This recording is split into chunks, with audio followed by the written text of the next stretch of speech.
and ignore the masses of the particles and see what kind of consistent interactions you can have for massless particles. And that's the thing which is shockingly constraining, right? But now comes the question, can we really do that? Obviously, if we go to high energies, we can kinematically ignore the masses of the particles. But is that all there is? And famously, it isn't all there is because of the difference in degrees of freedom between massless and massive particles when they have spin. Even for spin 1/2, the chiralities can be treated separately. For spin 1, we have 1 extra longitudinal degree of freedom. And so it's non-trivial to match the world of the massive at low energies to the world of the massless at high energies. That's what the Higgs is really about. Okay? It's about unitarizing WW scattering, or the scattering of W's against tops. It is not fundamentally about symmetry breaking, or Mexican hat potentials, or the world being filled with something. None of that. That's all a particular language and a particular gauge for describing this physics. The actual point of the Higgs is that it allows us finally to interpolate between the world of massive at low energies and massless at high energies. And at very high energies, all the ingredients that we see at low energies assemble into objects that interact in the only way they're allowed to interact, given the general principles that we just talked about. So that's what's so important about the Higgs. With the discovery of the Higgs, for the first time in our history, we have a self-consistent theory that can be extrapolated to exponentially higher energies. Never had that before, and we finally have it. Now, we've heard a lot about the inflationary gravitational wave signal from BICEP, which is an absolutely spectacular result. If it holds up, it's deliriously exciting. And I want to stress that it's another thing which is totally vanilla and totally reasonable from the simplest theories of inflation, right? Just like the Higgs was totally vanilla and totally reasonable from the simplest models of electroweak symmetry breaking. And there's a good reason why. Not the fancy latest theories of inflation, but the very, very first theories of inflation that these guys wrote down in 1983 predicted large gravity wave signals. Okay? This is not a crazy thing that you have to stand on your head to do. It's more like the Higgs. It's almost the simplest thing it could possibly be. In fact, if the BICEP result is correct, if R comes down from 0.2 to 0.1 or 0.13, then the dead simplest model of inflation, m squared, phi squared, are looking great. And this would be a decade of discovering light weakly coupled scalar fields. We see m squared Higgs dagger Higgs, we see m squared phi squared. We've never seen spin zero particles before in the second decade of the 21st century.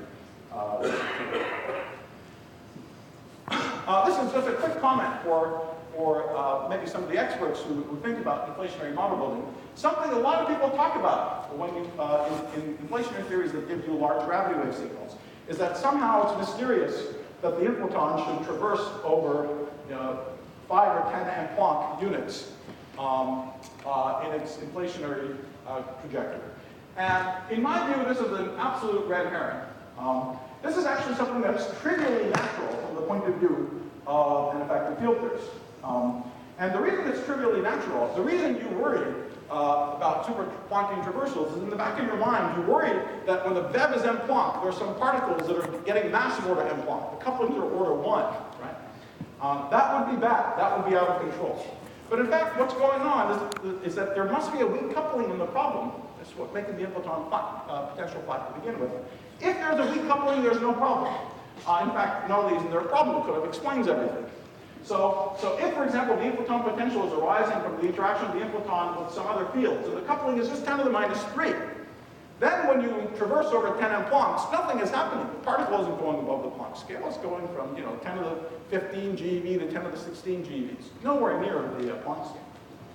In fact, this is the real oddity. It's not that you're making guesses about ultraviolet physics. The real oddity is that these couplings are so weak that there is something funny about this phi particle. It mediates a force that's much weaker than gravity, about 1,000 times weaker than gravity. That's the strange thing about it. Okay? We've never seen forces mediated by anything that's much weaker than gravity. That's the thing which is a little strange about it. And there are some deeper theoretical reasons to be suspicious of forces that get parametrically weaker than gravity. But we're not trying to make them parametrically weaker than gravity. A factor of 10 or 20 or 100 is certainly enough to explain the data. All right, anyway. Now I want to return to this analogy between the inflaton and the Higgs. because there's really a perfect analogy here. Something that's now well understood is that all of the predictions of inflation, I mean, back in the 80s, people obsessed about finding actual models of inflation, building scalar potentials and so on, that would give you this background. And then if you wanted to gripe, distinguished learned people would say, maybe somehow there is an inflationary phase, but I don't believe in crappy models with scalar fields. That's too simplistic. There's nothing that dumb going on. Very much like learned people would say analogous things about the Higgs. Maybe there is electroweak symmetry, there is electroweak symmetry breaking, but it doesn't need to look like some dumb scale. Okay. Now, something that we appreciated a little more deeply later with electroweak symmetry breaking is, in fact, much of the physics of massive W's and Z's is completely universal, and simply has to do with the fact that they're massive. You don't have to knock yourself out to get the masses from an underlying gauge invariant theory. You just put the masses in by hand. Putting the masses in by hand is no problem. Everything is perfectly fine. You have extra degrees of freedom. That's the new thing. It's the longitudinal modes of the W and the Z. And of course, famously in that case, those extra degree of freedom become strongly interacting at high energy, so the theory predicts its own demise. Right? So something has got to come in and rescue. But there are some Goldstone nodes in that case, the longitudinal polarizations of the W and the Z. Well, the analog in inflation is that you don't have to begin by saying where it's coming from. Just write down the background that you like. Say, here is the cosmological background. Here it is, the universe is inflating, the rate of inflation is slowing down, and then it reheats. Just saying that by itself breaks time translational invariance. And the fact that you broke in time translational invariance means that there's a Goldstone node. Physically, it's the clock that tells you when it is, how long it is before you end inflation. That's the analog of the longitudinal components of the W's and the Z's. And whether you like it or not, there's an extra scalar degree of freedom, the clock. Whether the underlying physics is some crazy, complicated, stringy, whatever the hell it is, there is that clock. Right? And its dynamics is universal. At leading order, just like the dynamics of longitudinal W's and Z's is universal at leading order. Actually, unlike the case of W's and Z's, the clock is not only not strongly interacting, it's extremely weakly interacting. So it doesn't predict its own demise, unlike W's and Z's did before. And that makes it even more trustworthy, easier to make predictions. Now, actually, the analogy goes further. If you just put in W and Z masses randomly, you have very different, there's no reason they have to be anywhere near each other. In the real world, they're almost equal, up to the cosine theta factor. We now understand that that's the consequence of an approximate symmetry. This approximate polarization symmetry. So there's an extra global symmetry that you have above and beyond just having massive W's and Z's. That global symmetry seems to now also be present in inflation. If you just say that you have this background that breaks time translational invariance, you don't know whether the speed of fluctuations of this clock field is 1. It might be much smaller than 1. If it's much smaller than 1, that means that the system has approximate scale symmetry, but it's not relativistic. If the speed is close to 1, then in addition to having approximate scale symmetry, it's relativistic. It has approximate de Sitter symmetry. Before BICEP, it was consistent and possible to imagine that the speed of the fluctuations of the clock were much smaller than 1. After BICEP, it's very hard to believe that it's much smaller than 1, because the small speed of sound amplifies the scale of fluctuations further relative to the gravitational ones. And the result that they found is as big as could humanly be. So you can't stand any more, amplification. Okay? So that tells us that the speed of fluctuations is close to 1. Not exactly 1, but at least close to 1. And so we're learning that just like there was an approximate global symmetry here, there's an approximate global symmetry there.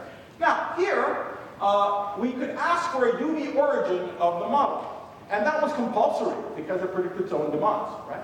The simplest UV origins were the Higgs theories. And in these simplest origins, the scalar degrees of freedom of the W's and Z's remain the scalar degrees of freedom in the fundamental underlying theory. You could do the same thing here.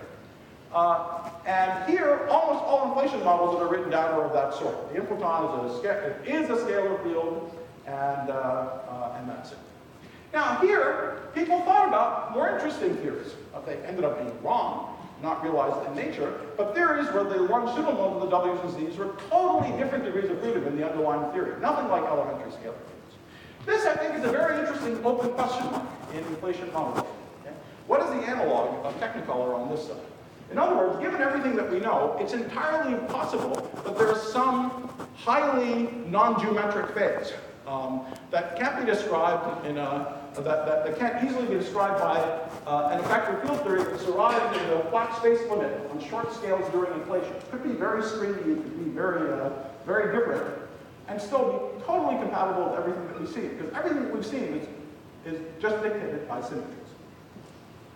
Okay, so what's the sort of near-term future of this subject? Again, if the observation of R holds up, well, something which is spectacular, this is maybe the sort of 5-10-year time scale, is that people are talking about these ridiculous levels of accuracy on R, down to something like 0.001. And so here in the famous plane of NS versus R, if you imagine you have some kind of parallel potential, you have to lie on a particular line whose slope is determined in this space. And so here it's just shown what it looks like for m squared phi squared. This is taken out of a paper from Manelli's Aldiraga and friends recently. So this is, you have to be on this line if it's m squared phi squared.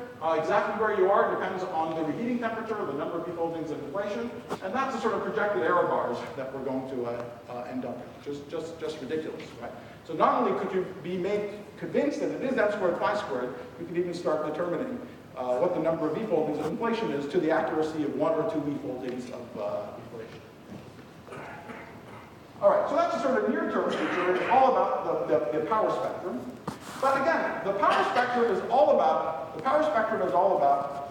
just determined by symmetry.